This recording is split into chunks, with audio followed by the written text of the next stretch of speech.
नमस्कार दोस्तों, मैं गिरिराज आप सभी दोस्तों का एक बार फिर से गिरिराज मैथ्स यूट्यूब चैनल पर स्वागत करता हूं। दोस्तों, सभी लोगों ने आपने UP triple S C PET का फॉर्म फिल कर दिया होगा, ठीक है। और अब बारी आती है उसके एग्ज़ाम की तैयारी करने की, ठीक है। तो एग्ज़ाम की डेट घोषित हो चुकी है, यानी कि सितंबर माह में आपका एग्ज़ाम करा लिया जाएगा, ठीक है। सितंबर माह में आपका एग्ज़ाम करा लिया जाएगा। और सितंबर माह में किस डेट को, तो हो सकता है कि 18 सितंबर को आपका एग्ज़ाम करा लिया जाए, ठीक है। तो ज़्यादा टाइम नहीं है, अभी टाइम है हमारे पास तैयारी करने के लिए। अगस्त पूरा बचा हुआ है, यानी कि आज 4 तारीख हो गई, तो इसका मतलब है कि लगभग 25-26 दिन अगस्त के बचे हैं। और अभी हम 10 दिन सितंबर में मान सकते हैं, बस इससे ज़्यादा दिन नहीं है, ठीक है। यानी कि लगभग 35-40 दिन है। तो इसी टाइम में हमें तैयारी करनी होगी अपनी UP triple S C PET की, ठीक है। तो दोस्तों, यूपी में पैट का एग्ज़ाम बहुत ही क्रूशियल फेज़ होने वाला है कि इसमें फॉर्म भी बहुत पड़े हुए हैं, लगभग 37-38 लाख फॉर्म पड़े हुए हैं, ठीक है। और आगे आने वाली जो वैकेंसी हैं, बहुत अच्छी वैकेंसी आने वाली हैं यूपी ट्रिपल एस सी से, पैट से। तो कौन कौन सी वैकेंसी आएंगी, जैसे लोअर पीसीएस का एग्ज़ाम होगा इसी से, ठीक है। लोअर पीसीएस वाली जो वैकेंसी आएंगी वो भी इसी के थ्रू आएंगी। पैट के हिसाब से जो भी बच्चा पैट क्वालिफाई कर लेगा और अच्छे नंबर होंगे, तो ऊपर से अच्छे नंबर वालों के लिए लोअर पीसीएस की मेंस की परीक्षा देने को मिल जाएगी, ठीक है। तो बहुत ही अच्छी प्लानिंग से हमें तैयारी करनी होगी। तो उस प्लानिंग से तैयारी करने के लिए हमें सबसे पहले सिलेबस देखना होगा, इसके प्रीवियस ईयर क्वेश्चन पेपर देखने होंगे, ठीक है। तो आज हम बात करते हैं इसके ऑफिशियल जो सिलेबस है उस पर बात करेंगे। तो दोस्तों, सिलेबस बहुत दे रखा है, लेकिन हमें बहुत देखकर डरना नहीं है, ठीक है।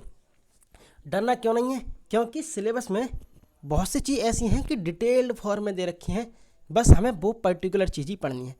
तो हम बात करते हैं आज के सिलेबस के बारे में, ठीक है। तो 100 प्रश्न आने वाले हैं, 100 प्रश्न आने वाले हैं। इन 100 प्रश्नों का टाइम दे रखा है 2 घंटे का टाइम दे रखा है, 2 घंटे का टाइम दे रखा है।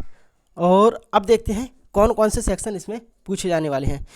तो सेक्शन सबसे पहले हिस्ट्री पूछा जाने वाला है, सही है। इसका कितने कितने नंबर के हैं ये भी पूछे जाने ये भी दे रखे हैं, तो उस हिसाब से हम तैयारी कर सकते हैं। जो कम नंबर का है उसे, जो कम वेटेज का है उसका कम ध्यान देंगे, और जो ज़्यादा वेटेज का है उस पर ज़्यादा फोकस करेंगे, ठीक है। तो और टारगेट हमारा इसमें अचीव होने का जो पैट के एग्ज़ाम में है, वो अगर आपको लोअर पीसीएस की वैकेंसी देखनी है तो 80+ आपको मिनिमम लाना ही पड़ेगा, ठीक है, अगर लोअर पीसीएस की वैकेंसी देखनी है तो। और लोअर पीसीएस की वैकेंसी हल्की नहीं होती है, बहुत अच्छी वैकेंसी होती है। जैसे मार्केटिंग इंस्पेक्टर है और तुम्हारा सप्लाई इंस्पेक्टर है, और भी बहुत अच्छी वैकेंसी होती हैं इसमें, ठीक है। तो बात करते हैं अब सिलेबस पर, ठीक है। बहुत हो गई चर्चा, अब सिलेबस पर बात करते हैं। तो सिलेबस में यहाँ दिया है इतिहास। तो इतिहास में 5 नंबर का इतिहास आने वाला है, ठीक है। हिस्ट्री 5 नंबर की आने वाली है। अब हिस्ट्री में जो टॉपिक दे रखे हैं हमें वही टॉपिक पढ़ने हैं, ये नहीं है कि हम पूरी हिस्ट्री लेके बैठ जाएं। तो सबसे पहले क्या पढ़ना है, हमें पढ़ना है सिंधु घाटी सभ्यता पढ़नी है, वैदिक संस्कृति, बौद्ध धर्म, गौतम बुद्ध की यानी कि जीवनी, ठीक है, बौद्ध धर्म पढ़ना है, और जैन धर्म पढ़ना है, ठीक है। धर्म में तो ये पढ़ना है, ये नहीं है कि इस्लाम लेके बैठ गए और भी चीज़ लेके बैठ गए, ठीक है। तो ये 2 धर्म पढ़ने हैं। फिर मौर्य वंश पढ़ना है, और यह है गुप्त वंश, और गुप्त वंश में भी समुद्रगुप्त और चंद्रगुप्त द्वितीय के बारे में पढ़ना है। बाकी सब चीज़ छोड़ सकते हैं हम, जैसे श्रीगुप्त वगैरह सब चीज़, घटोत्कच वगैरह छोड़ सकते हैं, ठीक है। हर्षवर्धन के बारे में पढ़ना है, और राजपूत काल है इसके बारे में पढ़ना है। जैसे गौड़ है, गढ़वाल है, परमार है, इसके बारे में थोड़ा थोड़ा पढ़ना है, ठीक है। सल्तनत काल है, जो कि दिल्ली सल्तनत काल, सही है, हाँ, जो मध्यकालीन भारत है उसके बारे में पढ़ना है थोड़ा सा। और मुग़ल साम्राज्य है, तो ये हो जाएगा, ये मराठा हो जाएगा आपका। और इधर ब्रिटिश राज का उदय, और ब्रिटिश राज का सामाजिक आर्थिक प्रभाव, ये पढ़ना है। आगे देखते हैं हम 5 नंबर की हिस्ट्री और आने वाली है, जो कि राष्ट्रीय आंदोलन के लिए मतलब करती है, ये फॉलो, सही है, 5 नंबर के लिए। तो ये कौन कौन सी है, क्या क्या पूछा जाएगा राष्ट्रीय आंदोलन में, ये भी हिस्ट्री है। तो यह है स्वाधीनता आंदोलन के प्रारंभिक वर्ष और स्वदेशी एवं समन्वय अवज्ञा आंदोलन, महात्मा गांधी एवं अन्य नेताओं की भूमिका। ठीक है, तो स्पेशली हमें महात्मा गांधी के बारे में ज़्यादा पढ़ना होगा इस एग्जाम के लिए, और 100% महात्मा गांधी से क्वेश्चन आएगा, क्योंकि पिछली बार भी आया था, मैंने पेपर दिया था, इसलिए मैं बोल रहा हूँ कॉन्फिडेंस से कि महात्मा गांधी से क्वेश्चन आएगा। ठीक है, कहीं से भी उठा सकता है, महात्मा गांधी से क्वेश्चन आएगा जरूर। अब देखते हैं क्रांतिकारी आंदोलन और उग्र राष्ट्रवाद का उदय, ये हो जाएगा तुम्हारा मॉडर्न हिस्ट्री में, और यह है विधायी संशोधन और ब्रिटिश इंडिया एक्ट। तो सभी एक्ट तुम्हारे इतने इम्पोर्टेंट नहीं है। ठीक है, ये नहीं है कि सभी एक्ट मतलब लेके बैठ गए, तो कुछ इम्पोर्टेंट एक्ट हैं वो इम्पोर्टेंट है, वो पढ़ने हैं। ठीक है, जैसे इसमें दिया है ब्रिटिश इंडिया एक्ट 1935 के बारे में, तो 1935 से ही पर्टिकुलर ये क्वेश्चन पूछने वाले हैं।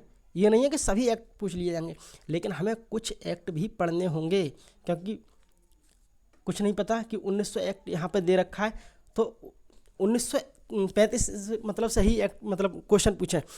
और भी एक्ट है, जैसे 1973 का एक्ट हो गया, उससे भी क्वेश्चन पूछे जा सकते हैं। ठीक है, और तुम्हारा 1919 हो गया, 1909 हो गया, ये बहुत ही पॉपुलर एक्ट हैं और ये पूछे जाने की पूरी प्रोबेबिलिटी रहती है, इनके पूछे जाने की पूरी प्रोबेबिलिटी रहती है। सही है, तो और आगे बात करते हैं भारत छोड़ो आंदोलन, आज़ाद हिंद फौज और नेताजी सुभाष चंद्र बोस। तो सुभाष चंद्र बोस और आज़ाद हिंद फौज से यहाँ से क्वेश्चन 100% आएगा, चाहे फॉरवर्ड ब्लॉक की स्थापना पूछ लें, चाहे आज़ाद हिंद फौज की स्थापना किसने की, चाहे ये पूछ लें जर्मनी कौन गया था, चाहे ये पूछ लें इन्होंने अपनी सेना कहाँ गठित की थी, चाहे ये पूछ लें कि ये सबसे पहले इन्होंने कहाँ कब्जा किया था। सही है ना, तो यही पर्टिकुलर चीज़ मतलब हमें पढ़नी है। अब सुभाष चंद्र बोस इन्होंने खोल दिया है, तो सुभाष चंद्र बोस के ही बारे में हमें पढ़ना होगा स्पेशली। अब देखते हैं, ये तो होगी 10 नंबर की हिस्ट्री हमारी। अब ज्योग्राफी है, ज्योग्राफी मात्र 5 नंबर में पूछी जानी है। 5 नंबर में क्या है, यह है भारत एवं विश्व का भौतिक भूगोल। ठीक है, यानी कि फिजिकल ज्योग्राफी पूछी जाएगी। नदियाँ और नदी घाटी, और यह है भूजल संसाधन, पर्वत पहाड़ियाँ, हिमनद, मरुस्थल, शुष्क वन और खनिज संसाधन, भारत एवं विश्व का राजनीतिक भूगोल, और जलवायु तथा मौसम, और टाइम जोन। टाइम जोन जैसे अपना इंडिया का टाइम जोन पूछ सकते हैं और वर्ल्ड का भी टाइम जोन पूछ सकते हैं। सही है, इन्होंने स्पेशली नहीं कहा है। ठीक है, जैसे इंडिया का 82.5 डिग्री इलाहाबाद के नैनी से आता है, और जबकि ग्रीनविच जो टाइम है वो लंदन से निकलता है। ठीक है, तो इसके बारे में पूछ सकते हैं। बस नॉर्मल क्वेश्चन बनेंगे, ज़्यादा हार्ड नहीं बनेंगे। फिर जनसंख्या के बारे में इसमें आता है ये टॉपिक ज्योग्राफी में। अब बात करते हैं इकोनॉमिक्स में, तो इकोनॉमिक्स भी 5 नंबर की आने वाली है। इकोनॉमिक्स 5 नंबर की आने वाली है, तो 5 नंबर की इकोनॉमिक्स आएगी, तो उसमें भी कुछ खास नहीं है पढ़ने के लिए ज़्यादा। ठीक है, कुछ स्पेशली हम फोकस करेंगे। क्या, जैसे ये कह रहे हैं भारतीय अर्थव्यवस्था 1947 से 1991 तक। ठीक है, तो इसमें 1947 से 1991 तक क्या क्या हुआ था उस पर ज़्यादा फोकस करेंगे। तो क्या क्या हुआ था, देखो, योजना आयोग जो 1950 में इसकी स्थापना हुई थी उसके बारे में पूछेंगे। ठीक है, कौन कौन होता है योजना आयोग में, कौन कौन इसके सदस्य होते हैं, कौन मतलब अध्यक्ष होता है, कौन उपाध्यक्ष होता है। ठीक है, अभी योजना आयोग नीति आयोग में बदल गया है, तो कब बदला था, ठीक है, 1 जनवरी 2015 को, ये पूछेंगे बस, और ज़्यादा कुछ खास नहीं पूछेंगे। फिर पंचवर्षीय योजना, तो पंचवर्षीय योजना अभी हमारी 12 पंचवर्षीय योजना हो गई है, और ये 12 पंचवर्षीय योजना बहुत ज़्यादा इंपॉर्टेंट है, किसी भी पंचवर्षीय योजना से क्वेश्चन पूछे जा सकते हैं। तो मेरी कोशिश रहेगी कि ये पंचवर्षीय योजना और नीति वो योजना आयोग वाला टॉपिक मैं ये करा दूंगा। ठीक है, यानी कि कुछ स्पेशल टॉपिक है वो मैं करा दूंगा, और ये 101% तुम्हारे एग्जाम में ये क्वेश्चन आएगा। योजना आयोग और पंचवर्षीय योजना से क्वेश्चन आएगा। ठीक है, मैं एक वीडियो में इस टॉपिक को कवर करा दूंगा, और वहाँ से तुम्हारा 1 नंबर पक्का हो जाएगा। ठीक है, चलो आगे बात करते हैं मिश्रित अर्थव्यवस्था। मिश्रित अर्थव्यवस्था का विकास, यह है हरित क्रांति, और यह है दुग्ध विकास, ऑपरेशन फ्लड, और बैंकों का राष्ट्रीयकरण।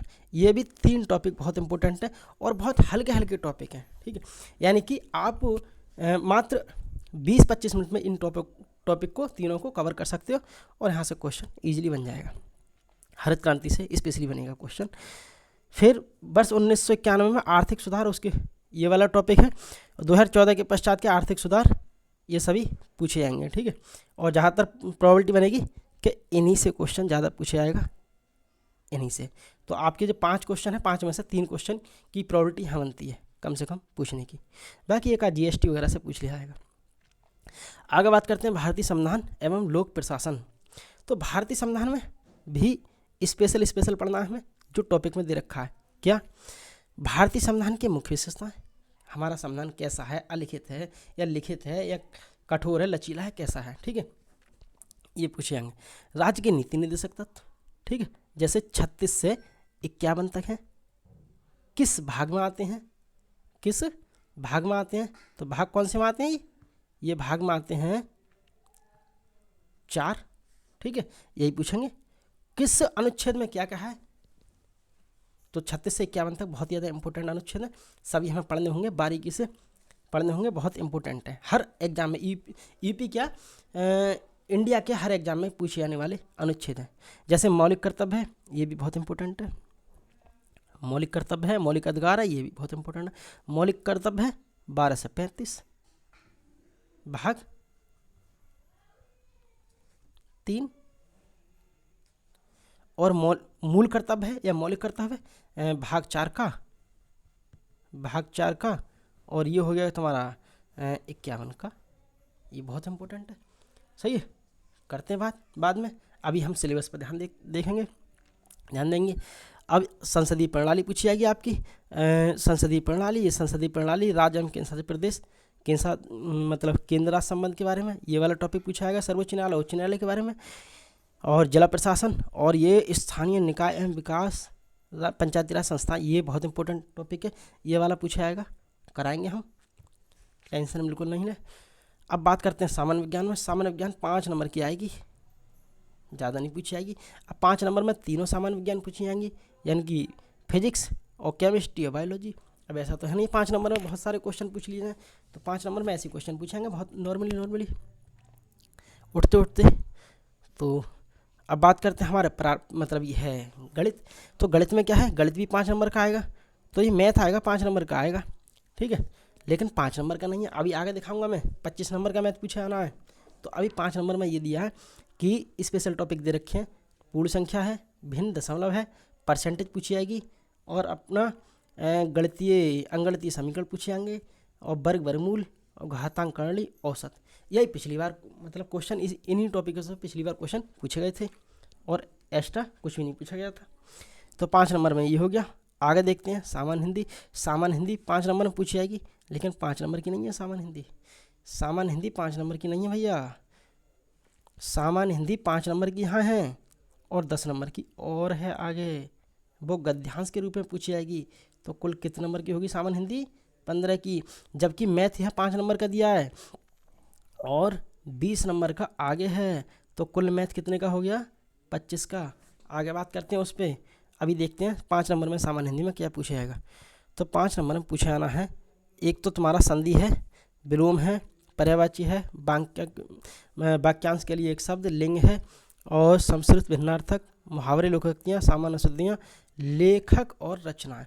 तो थोड़ा तुम्हें प्रॉब्लम होगी लेखक और रचना याद करने में, बाकी सब आसान सिलेबस है। फिर सामान्य अंग्रेजी है, तो अंग्रेजी 5 नंबर में है भैया, और 5 नंबर में है अंग्रेजी व्याकरण और अपठित गद्यांश पर, यानी कि पैसेज आएगा, और एक आएगा ग्रामर आपका।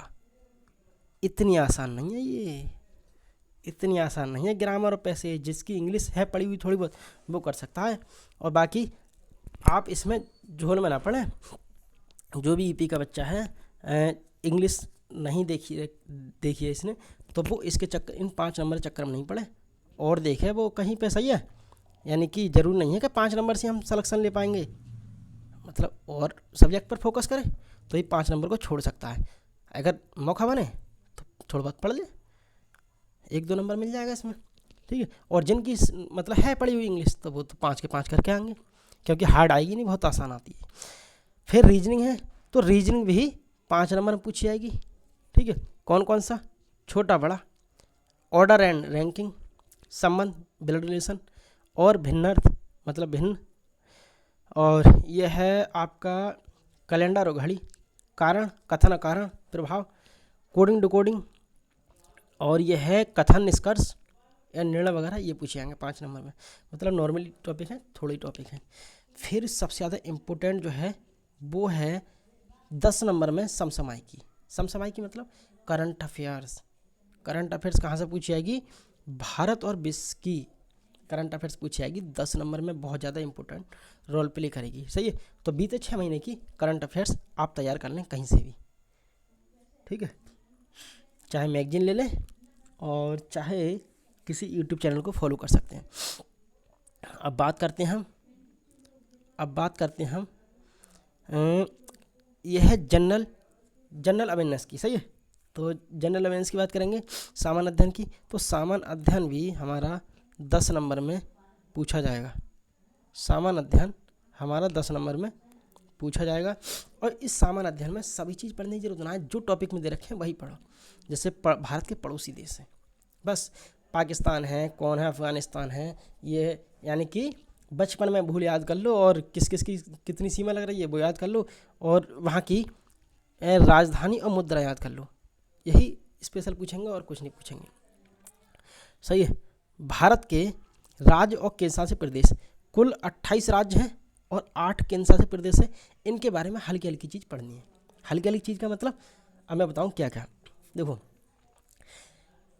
यहाँ के मुख्यमंत्री क्या हैं, यहाँ के राज्यपाल क्या हैं, यहाँ की सीट, लोकसभा की सीट कितनी है, यहाँ की राज्यसभा की सीट कितनी है।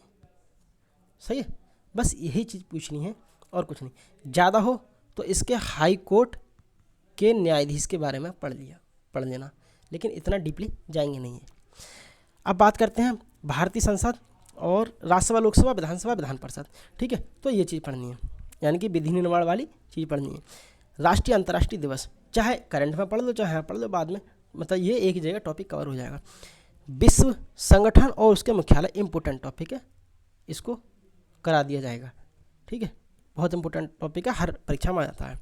भारतीय पर्यटन स्थल, भारत की कला एवं संस्कृति, भारत एवं विश्व के खेल और भारतीय अनुसंधान संगठन, ये भी इम्पोर्टेंट है और एक क्वेश्चन यहाँ से आने की पूरी प्रोबेबिलिटी है। सही है, प्रसिद्ध पुस्तक एवं लेखक और पुरस्कार विजेता, ये क्वेश्चन पूछे जाएंगे, तो 10 नंबर में ये पूछी जाएगी। अब बात करते हैं अपठित गंधांश एवं विवेचन एवं विशेषण, 2 पैसेज, इसमें 2 पैसेज पूछे जाने हैं हिंदी से। प्रत्येक पैसेज यानी कि एक पैसेज 5 नंबर का है, तो 2 पैसेज कितने हो गए? 10 नंबर के। तो 10 नंबर के ये पैसेज पूछे जाने। यही तो बता रहा था मैं, 5 नंबर की हिंदी उधर है और 10 नंबर की हिंदी यहाँ इधर है, तो होगी 15 नंबर की हिंदी। ठीक है, अब बात करते हैं ये क्या दे रखा है, ग्राफ की व्याख्या। तो ये ग्राफ दे रखा है, ठीक है, 2 ग्राफ आने हैं और एक ग्राफ में 5 क्वेश्चन होंगे, तो 5 दूनी 10 नंबर के हो गए ना, हो गए। एक तो ये पूछ लिया है 10 नंबर में, एक तो ग्राफ ये पूछ लिया है 10 नंबर में।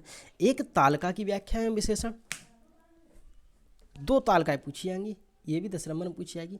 तो एक तालिका, एक जो टेबल पूछी जाएगी, एक टेबल में 5 क्वेश्चन होंगे, तो 2 टेबल में कितने हो गए? 10 क्वेश्चन, तो ये भी 10 नंबर में हो गया। तो मैथ कितने की होगी? 10 और 10 20, 20 नंबर की मैथ ये हो गई, मैथ 20 नंबर की तो ये हो गई। 5 नंबर की वो स्पेशल टॉपिक दे रखे हैं, कुल कितने हो गए? ये 25 नंबर की तो मैथ ही आएगी। यानी कि पूरे 100 क्वेश्चन में से इन 100 क्वेश्चन में से 25 तो मैथ के ही आने हैं, यानी कि 25% मैथ हो गया आपका। ठीक है, तो मैथ बहुत ही बड़ा रोल प्ले कर रहा है भाई साहब, इस पेपर में मैथ बहुत बड़ा रोल प्ले कर रहा है। अब हम आगे मैथ की ही क्लास चलाएंगे अधिकतर इस यूट्यूब चैनल पर। ये हमारा यूट्यूब चैनल मैथ के लिए ही डिवोटेड है, तो मैथ के लिए आगे देखते हैं। और यहाँ पर इन्होंने दिया है 1/4 की नेगेटिव मार्किंग है, 1/4 की, यानी कि 4 क्वेश्चन आपके गलत होने पर एक सही क्वेश्चन काट लिया जाएगा। ठीक है, तो 1/4 की नेगेटिव मार्किंग हो गई। तो दोस्तों, अब इस वीडियो के बाद हम बात करेंगे जो प्रीवियस ईयर पेपर हुए थे उसके मैथ के कुछ क्वेश्चन कराएंगे, कुछ नहीं सभी क्वेश्चन, यानी कि 25 जो क्वेश्चन पूछे गए थे उसमें मैथ के, वो सारे के सारे क्वेश्चन मैं ढूंढ कर आपको पेपर डाउनलोड करके आपको कराऊंगा इस वीडियो में। ठीक है, और बताऊंगा कि देखो इतने इतने नॉर्मल क्वेश्चन आएंगे, हार्ड नहीं आएंगे। 25 में से 25 आप कर सकते हैं। सही है। तो यह रहा सिलेबस, और इसी सिलेबस के हिसाब से आप तैयारी करें, इधर उधर ना भाजें। 1 महीने का टाइम है और 1 महीने में आप पढ़ सकते हैं इस सिलेबस को, अगर कैटेगराइज करके पढ़ें तब। अगर पूरी किताब लेके बैठ जाएंगे तो कुछ नहीं कर पाएंगे। ठीक है। और कुछ टॉपिक मैं भी कराता रहूँगा, और आगे मैं UPSSC पैट से रिलेटेड वीडियो डालता रहूँगा। तो इस वीडियो के बाद आपको मैं वीडियो डालूँगा, वो आएगी वीडियो हमारी, जो पिछली बार जो मैथ पूछा गया था उस मैथ के क्वेश्चन मैं कराने वाला हूँ। ठीक है। तो दोस्तों ये वीडियो आपको कैसी लगी है? अगर वीडियो अच्छी लगी है तो चैनल को सब्सक्राइब करें, लाइक करें और शेयर भी कर दें। ठीक है। Thank you guys, all the best, take care, bye bye.